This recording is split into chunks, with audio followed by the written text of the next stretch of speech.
about disruption in the banking space? Where is the biggest disruption right now?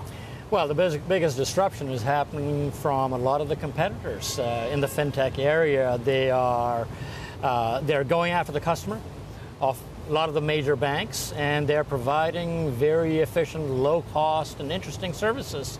And for many of the banks, they have to battle to keep their customers, and that's a huge way in which banking has to deal with the change. The biggest battle seems to be in the payment space. If you take a look at the Chinese players like Ant Financial, they're growing in a huge way. 100 million new customers just last year, 500 million in total. What kind of role will they play 5, 10 years down the road? Their success is breathtaking. There's no question about that. And I think they've realized that if you're Alibaba, it's not only about commerce.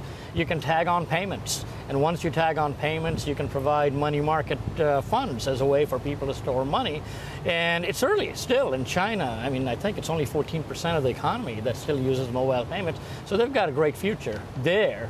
And it's a question as to what happens if something happens outside of China. I know that they've been trying to acquire a company. MoneyGram, exactly. If that happens, they get a lot of accounts internationally. So I think we've got to wait and see how that plays out. But the question really is regulation. It's fine that it's expanding in China, but the rules are different in a market like the US. How receptive do you think the regulators there will be to players like Ant Financial?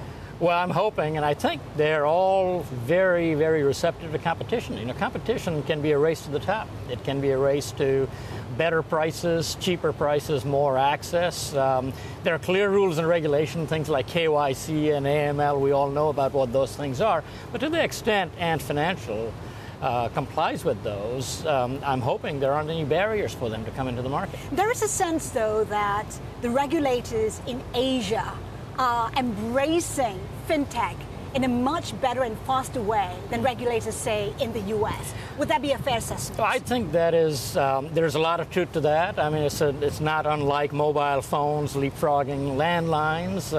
You know, there's a big, important mandate to regulators in Asia about financial inclusion, efficiency, and these new approaches provide a great way for them to get there. And so they've been with it. Look at the regulators in Singapore. They understand this shift really well.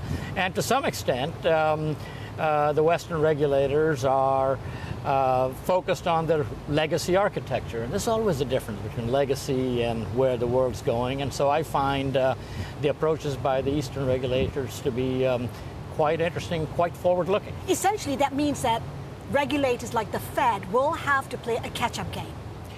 Well, look, some of it also depends on the mandates of the variety of different regulators around the world. You know, for example, in India, financial inclusion is a mandate, right? In other parts of the world, it's inflation, it's growth. And so they're going to have to balance their priorities. But if the world progresses the way of Ant Financial, or it progresses the way Asia is progressing, I don't think the Fed or anybody can be far behind. Given the, I guess, the rapid pace at which technology is developing in the banking world, give us a sense of how banking will look like in 10, 20 years. Will there be greater consolidation? Will there be smaller banks as opposed to what we see now?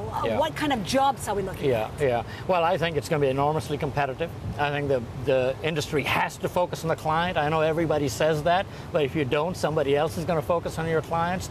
I think there are going to be a lot of specialized providers, and you talked about consolidation, yes, but I think you're going to have both. Fragmentation and consolidation at the same time. Fragmentation for specialist people who can offer you great services. Consolidation maybe amongst incumbents as they're trying to figure out how to deal with what's happening with the new startups. And so I see a banking world going from large financial institutions to one that's a little bit more decentralized. Citi says about 1.7 million jobs will be lost in the next 10 years. Banking jobs will be lost. What's your own estimate? Well, I think everything that's happened with artificial intelligence and robotics and natural language processing, all of that is going to make processes easier. It's going to change the back office, and I wouldn't be surprised if there are a lot of jobs that that are going to be replaced by automation and robotics. You know, we've done a lot of work with some of our companies, and we think in the next 5 years, 30% of the jobs could disappear. All right.